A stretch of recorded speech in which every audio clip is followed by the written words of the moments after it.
Hello বন্ধুরা, আজ বৃষ্টির ওয়েদারে আমি বানাচ্ছি পাপড়ি চাট।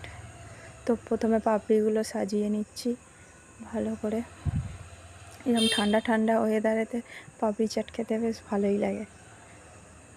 তো তার উপর দিয়ে দিচ্ছি আলু সিদ্ধ করে নুন দিয়ে, সেটাকে ওপরে সাজিয়ে নিচ্ছি। এর ওপর দিচ্ছি শসা কোচানো,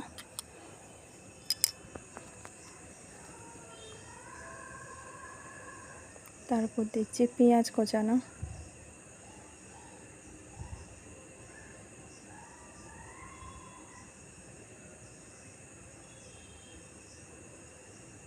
এরপর দিয়ে দিচ্ছি কিছুটা কাঁচা লঙ্কা কোচানো।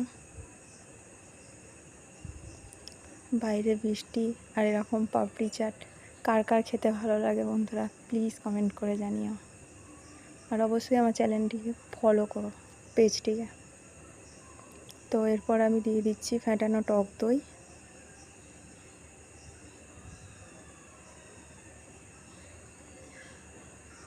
উপর দিয়ে ফ্যাটানো টক দই দেওয়ার পর আমি এতে দিচ্ছি চাট মশলা,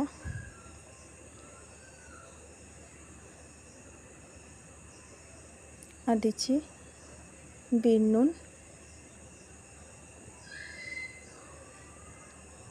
এরপর দিচ্ছি টমেটো কেচাপ।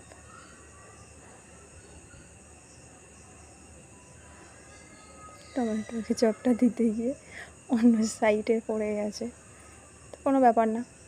তারপর পুরো ভালো করে দিয়ে দিলাম টমেটো কেচাপ। এরপর দিয়ে দিলাম ঝুরি ভাজা। তো তোমরা কারা কারা পাপড়ি চাট খেতে ভালোবাসো অবশ্যই কমেন্ট করে জানিও। তো এবার টেস্ট করার পালা। তো আমার হাজব্যান্ড প্রথম টেস্ট করে জানাচ্ছে যে দারুণ হয়েছে।